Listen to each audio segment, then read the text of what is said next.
वही एफआईआईज और डीआईआईज का एक्शन कैसा रहा उस पर भी नजर डाल लेते हैं। एफआईआईज ने फिर एक बार कल बिकवाली की करीब 1400 करोड़ की, वही डीआईआईज ने करीब 2300 करोड़ की खरीदारी कल की। डीआईआईज ने अब तक करीब 29,000 करोड़ की खरीदारी नवंबर के महीने में की है और एफआईआईज की बिकवाली का ट्रेंड अक्टूबर में भी दिखा और नवंबर में भी वो कंटिन्यू होता हुआ नजर आया।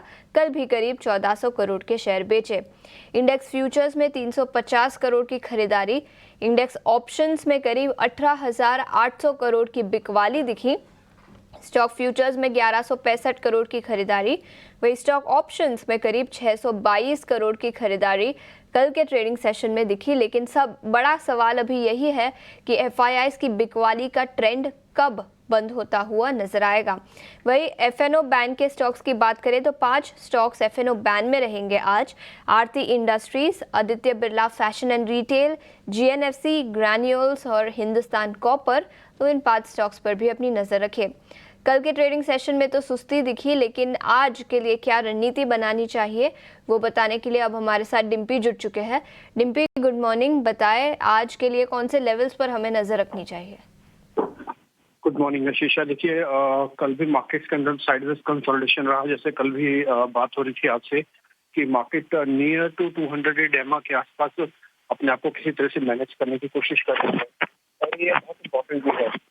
200 दिनों के एवरेज के आसपास रहेगा, उसकी प्रोबेबिलिटी हाई हो जाएगी कि मार्केट अभी टूटेगा नहीं और एक हल्की सी रिकवरी मार्केट के अंदर आ सकती है। तो फिलहाल आज आप लेवल्स के हिसाब से वही पुराने वाले लेवल्स हैं, आपको ध्यान रखने हैं। कल भी इंट्राडे लो बना, वो था 24,300 का। जैसे कल भी हमने आपको इंडिकेट किया था कि ये लेवल आ सकते हैं, तो एग्जैक्टली वही लेवल है 24,300। ऊपर आते समय आपको 24,800, 850 की रेंज पे आपको बहुत ध्यान रखना। डिम्पी, हम आपको सुन नहीं पा रहे हैं, थोड़ी देर में फिर से एक बार कनेक्ट करेंगे, लेकिन जो सपोर्ट और रेजिस्टेंस लेवल्स आपने भेजे हैं उस पर एक बार नजर डाल लेते हैं। तो याद रखें, कल 7वें दिन लगातार भारतीय बाजारों में गिरावट दिखी थी। 80 अंकों की गिरावट के साथ निफ्टी बंद होता हुआ नजर आया, लेकिन बैंकिंग और फाइनेंशियल शेयरों में कल रिबाउंड दिखा था। डिम्पी, अब शायद हम आपको सुन पाएंगे, बताएं क्या बोल रहे थे आप? मैं क्या था कि 24,300 के आसपास शीर्षा मार्केट ने एक बेस बनाया हुआ था। कल भी मार्केट ने इसको एक बेस की तरह ट्रीट किया और 24,500 के इर्द गिर्द जाके क्लोज किया है। जितना 200 दिनों के एवरेज के आसपास मार्केट क्लोज करेगा उतना मार्केट के लिए बेहतर है, उतना अच्छा रहेगा बाजार के लिए। फिलहाल आज की ट्रेडिंग रेंज में जल्दी से आपको बताता हूँ, आपको ज्यादा समय नहीं लूंगा। 24,300 आपका स्टॉप लॉस बनेगा आज का।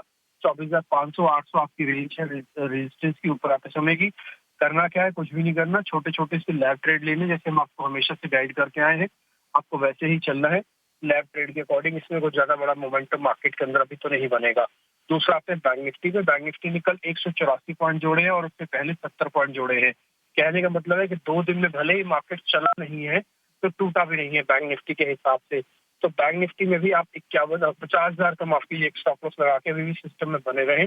50,500, 50,800 ये 2 इंपॉर्टेंट लेवल है। जब तक ये पार नहीं होते बड़ा मूव मार्केट के अंदर भी आएगा नहीं रिकवरी का। तो इसलिए छोटे छोटे लैब ट्रेड करते रहे। स्टॉप लॉसेस टारगेट आपके स्क्रीन पर आ गए हैं, आप उसी के अकॉर्डिंग काम करें। ऑप्शंस ट्रेडिंग से थोड़ा बचे, ऑप्शंस ट्रेड लेते समय थोड़ा अभी रुकना चाहिए। बिल्कुल, तो ये कुछ लेवल्स जहां पर आपको नज़र रखनी चाहिए। निफ्टी पर सपोर्ट और रेजिस्टेंस लेवल्स की बात करें तो 23,800 से 24,000 के इंपॉर्टेंट रेजिस्टेंस लेवल्स रहेंगे और 23,300, 23,200 अहम सपोर्ट लेवल्स रहेंगे।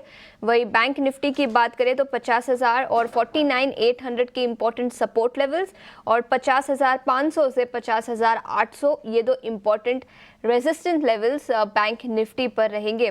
लेकिन बाजार पर अपनी रणनीति बताने के लिए अब हमारे साथ राजेश भोसले भी जुड़ चुके हैं। Rajesh, good morning. बताएं बाजार पर क्या रणनीति बनानी चाहिए आज?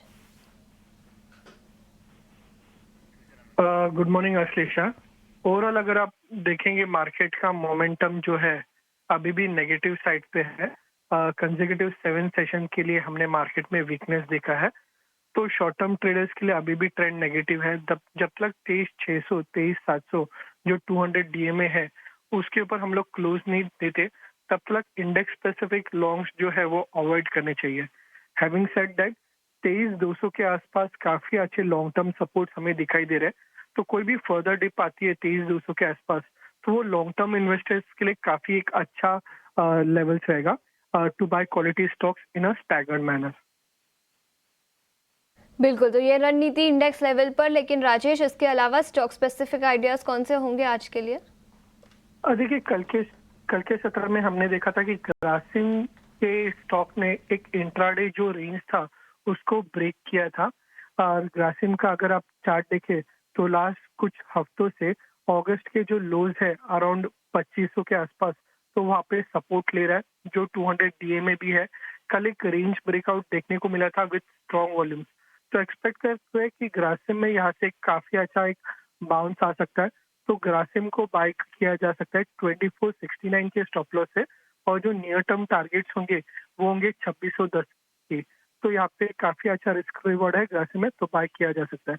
दूसरा जो स्टॉक बाय हुए हैं वो है बीएसई। कैपिटल मार्केट के स्टॉक्स देखेंगे तो काफी एक स्ट्रॉन्ग अप ट्रेंड में है।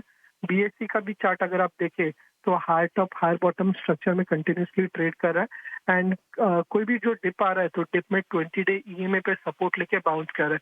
कल के सत्र में भी हमने देखा था कि 20 डे ईएमए पे सपोर्ट लिया था एंड एक काफी अच्छा पॉजिटिव फॉर्मेशन देखने को मिला है। तो बीएसई लिमिटेड बाय किया जा सकता है। यहाँ से जो है एक अच्छा खासा अप ट्रेंड आपको देखने को मिल सकता है। 5350 का जो है टारगेट रहेगा और 4460 का स्टॉप लॉस रहेगा। तो बीएसई पर खरीदारी की राय 5350 के लक्ष्य और इसी के साथ ग्रासिम 2610 तक के लक्ष्य दिखाई दे सकते हैं। राजेश, शुक्रिया समय निकालकर हमारे साथ जुड़ने के लिए और बाजार पर रणनीति और स्टॉक स्पेसिफिक आइडियाज बताने के लिए। कमोडिटी मार्केट पर आज रणनीति बताने के लिए अब हमारे साथ भाविक पटेल जुड़ चुके हैं। Bhavik, good morning. बताएं, आज सबसे पहले सोने और चांदी में जो नरमी दिखी थी, थोड़ा सा रिबाउंड फिर एक बार दिखा है।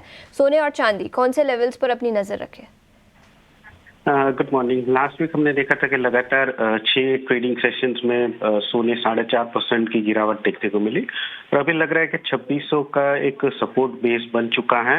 तो यहाँ से हमें लग रहा है कि थोड़ी बहुत और रिकवरी आ सकती है। तो दोनों सोने और चांदी में मुझे लग रहा है आज के दिन बाय करना चाहिए। डॉलर वीक हो रहा है, तो सोने में 74,800 के करीब बाय कर सकते हैं 75,200 के टारगेट के लिए, और चांदी में 90,100 के करीब बाय कर सकते हैं 90,800 के टारगेट के लिए।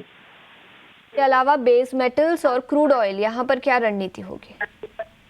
देखिए, क्रूड ऑयल में भी अपटिक थोड़ा दिखा है कि आई थिंक रशिया और यूक्रेन में थोड़ा जियोपॉलिटिकल कंसर्न्स है। नॉर्वे में एक ऑयल फील्ड है वो ऑफलाइन हो गई है, तो उसकी वजह से कच्चे तेल में एक्सपेक्टेड है कि एटलीस्ट 5850 से 5900 तक एमसीएक्स में लेवल देखने को मिल सकता है। तो थोड़ा बहुत डिप मिलता है अराउंड 5780, तो बाय कर सकते हैं। और कॉपर में भी 800 के ऊपर अभी सस्टेन कर रहा है, तो 800 के करीब बाय कर सकते हैं 808 के टारगेट के लिए। 795 का स्टॉप लॉस रख सकते हैं। कमोडिटी मार्केट पर आज भाविक, शुक्रिया समय निकालकर हमारे साथ जुड़ने के लिए। इतना ही समय था।